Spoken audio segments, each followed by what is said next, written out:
Trabzonlu kardeşlerim, sizi kardeşlikle isimlendirip rahat ettim. Bu salona isim bulmak istiyorum. Spor için, gençler için yapılmış bu salon, eğer yeniden isimlendirilecekse artık bu salon bu yeryüzünde tek bir salon olarak anılacak hale gelmiştir Allah'ın izniyle.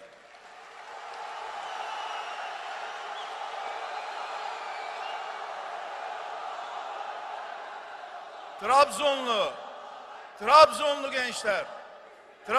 gençler, 6 asır önce Sultan Mehmet sizin gibi tek bir cengaverlerini buldu.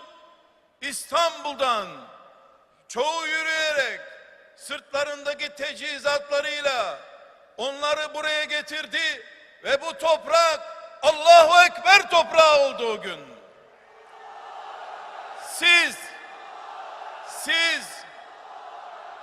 Siz Karadeniz'in, Anadolu'nun, bu toprakların mümin gençleri, müminler, mümin delikanlılar, siz yeniden salonları inleten tekbirleri getirirsiniz de Allahu Ekber olmaz mı bu topraklarda?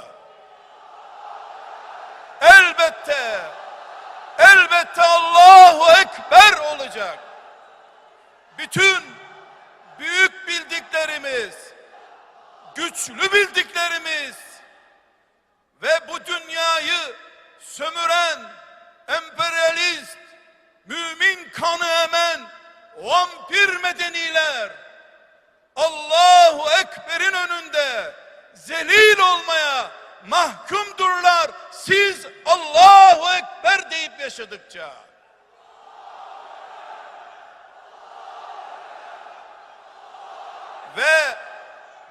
Ve benim Trabzonlu asiye kızlar, Trabzonlu asiyeler, Asiye'nin buradaki kardeşleri, yeğenleri, Asiye torunları kızlar, siz Allahu Ekber dersiniz de kadının, genç kızların arşın gölgesini özlediği bir yer, Allah'ın mülkü ve ebediyen Allahu Ekber kalmaz mı? Biz artık şu güçlerin, bu tehditlerin baskısı altında değiliz. Biz bu topraklarda Allahu Ekber'le yeni bir dünya, yeni bir sistem ve yeni bir heyecanla Allah'a yönelirsek, bu gençler, bu üsameler, bu Trabzon'un delikanlıları, Muhammed Aleyhisselam'ın Trabzon'daki şeriatına hizmete adanmış gençleri, Muhammed Aleyhisselam'ın Trabzon'da şeriatına kurban olmaya hazır asiyeleri, genç kızları, siz varsanız ki Allah gördü, melekleri gördü, müminler gördü, varsınız. Allahu Ekber diyorsunuz ve Allahu Ekber artık.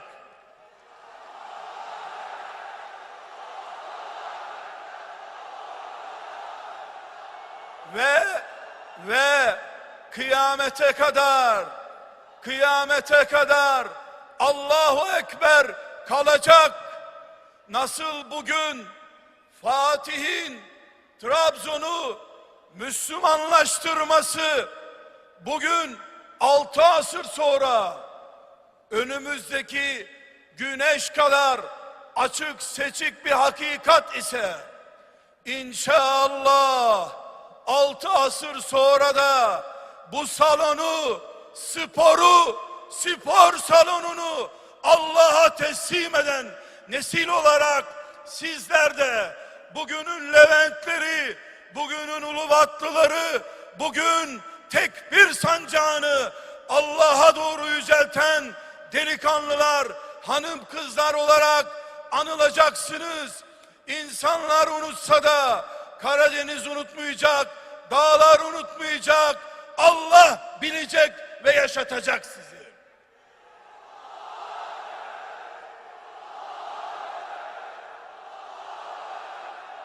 Gençler, kardeşler, Üsameler, Asiyeler, bacılar, Allah bir kere ekber olur. O ekberliği, en büyüklüğü, en ululuğu zaman zaman konum değiştirmez. Allah en büyüktür, öyleydi, öyledir, öyle kalacak.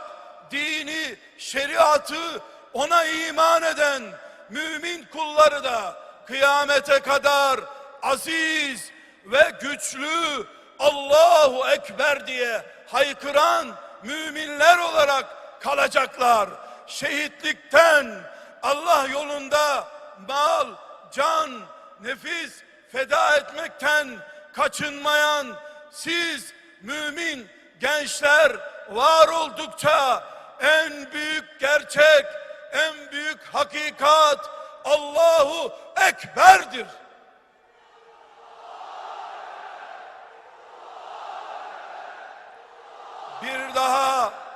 Bir daha dünya Allahu Ekber'in dışında ebedi bir hakikat konuşamayacak. Şu dünyada akan kanlara aldırmayın. Bu dünyada koca koca balonların sahiplerini büyük görmeyin. Faiz başını alıp gittiği için ekonomi kafirlerin elindedir diye sakın yese düşmeyin. Allahu Ekber, Allahu Ekber'dir. Allahu Ekber olarak kıyamete kadar kalacaktır. Sadece Allah, sadece mümin kulları arasında imtihanını pekiştirmek için renk tutkunu olanlarla iman bağlısı olanlar belli olsun diye, kim niye yaşadı, niye öldü, melekler şahit olsun diye Allah'ın şeriatını kıyamete kadar mağlup olmaz, yegane galip olan Allah'ın sistemi olarak görüp uğrunda canlar kim veriyor, kim vermiyor belli olsun diye, kim dirilmek, kim sürünmek istiyor belli olsun diye, Asiye'nin bacısı kim, Paris parfümlü kadın kim belli olsun diye, gençliğini, okulunu, diplomasını Allah'a feda edenler belli olsun diye, Ebu Bekir radıyallahu anh, Abdurrahman İbni Avf isteyince Resulullah verdim her şeyimi gitti diyen adamlardı ise o zaman, şimdi herhangi birimizin cebindeki paradan, kasasındaki paradan çok daha fazla değer taşıyan dernek tabelalarını, vakıf tabelalarını veya herhangi birimizin şu bu grup klik anlayışlarını, Ebu Bekir'in, Ömer'in, Abdurrahman'ın malını Allah için verdiği gibi vakfımın, derneğimin 20 senelik hocalık birikimimin, şöhretimin tabela ücretini Allah'a verdim gitti diyen fedakar mümin kulları belli olsun. Müminler yeniden dirilsin diye Allah bizi imtihan ediyor.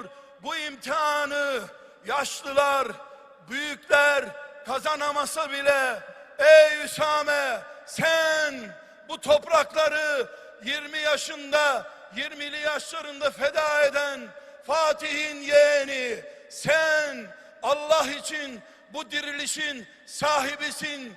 Bunun hak sahibisin.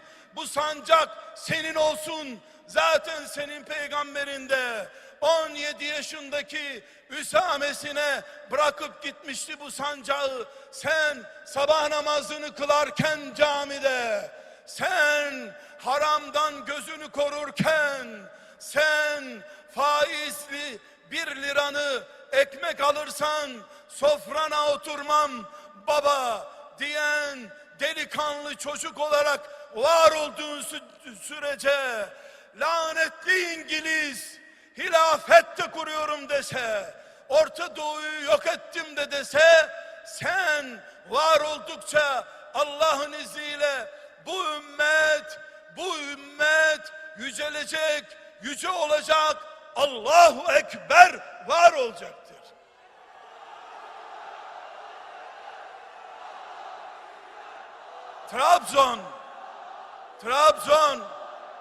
Trabzonlu kadın, sen tarihte bir şeyin daha simgesisin, onu biliyor musun?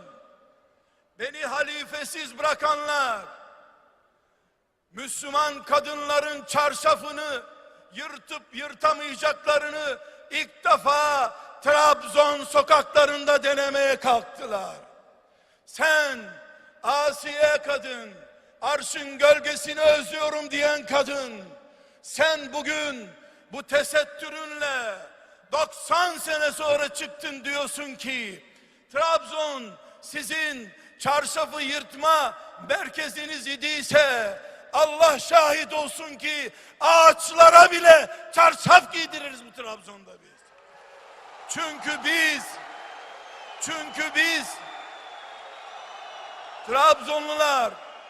Trabzonlular, çünkü biz Orta Doğu'da veya Asya'nın bir yerinde peygamberi ölünceye kadar 20 yıllığına veya 50 yıllığına gönderilmiş bir dinin ümmeti değiliz. Biz Orta Doğu'nun bir kasabasına gelmiş bir peygamberin ümmeti değiliz. Onlar da Allah'ı temsilen geldiler. Aleyhimusselam.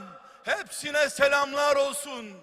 Onlar da Allah'ı anlattılar ama sen Trabzonlu Asiye kadın, sen Trabzonlu Üsame, İstanbul'dan Fatih'in getirdiği çocuk, sen kıyamete kadar baki kalacak bütün alemlerin peygamberi Muhammed Aleyhisselam'ın ümmetisin. Senin çarşafın değil, 100 derini, kolundaki deriyi bile soysalar, senin çıplak kemiklerin bile Allahu Ekber der diyecek diyor Allah'ın izniyle.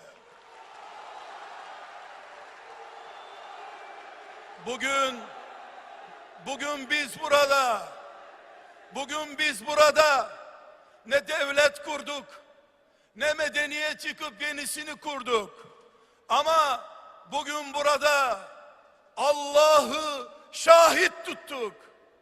Eğer Trabzon tesettüre düşmanlığın pilot bölgesiydiyse o zaman şahit ol Rabbim, Muhammed Aleyhisselam'ın ümmetinin asiyeleri çarşafı da tesettürü de Allah'ın şeriatının taksimatını da yeniden baş tacı yapmışlardır. Muhammed ümmetiyiz derken Allahu Ekber diyerek bunu demişlerdir. Biz ezik büzük bir ümmet değiliz. Biz pısırıklığı, kaderi kabul eden bir ümmet değiliz.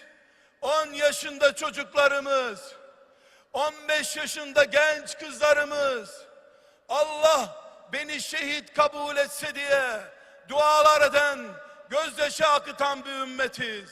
Fatih İstanbul'dan buraya peygamber müjdesi almış bir adam olarak sanki peygamber müjdeli İstanbul'un ikiz kardeşi Trabzon olsun diye, kaderini Allah'ın böyle yazsın diye ta İstanbul'dan buraya gelip buraları fetheden, Müslüman toprağı yapan Sultan Mehmet'e selam olsun bu topraklardan.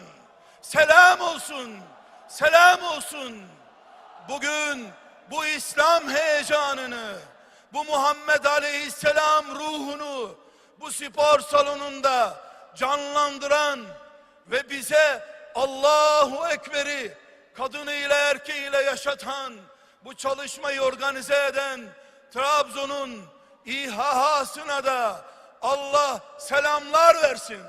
Selam olsun bütün müminlere. Ben Allah'ın kuluyum, Allah mağlup olmaz diyenler, selam olsun size. Ben Muhammed Aleyhisselam'ın ümmetiyim. Ben Orta Doğulu değilim. Anadolu'dayım ama Anadolulu değilim. Ben evrenim. Kainat benim. Muhammed Aleyhisselam'ın ses vermesi gereken her yerde varım. Allah'ım sana şükürler olsun. Muhammed'ine selam olsun. Şehitlerimize rahmet olsun. Sizler Allah'a emanet olun. Selamun aleyküm.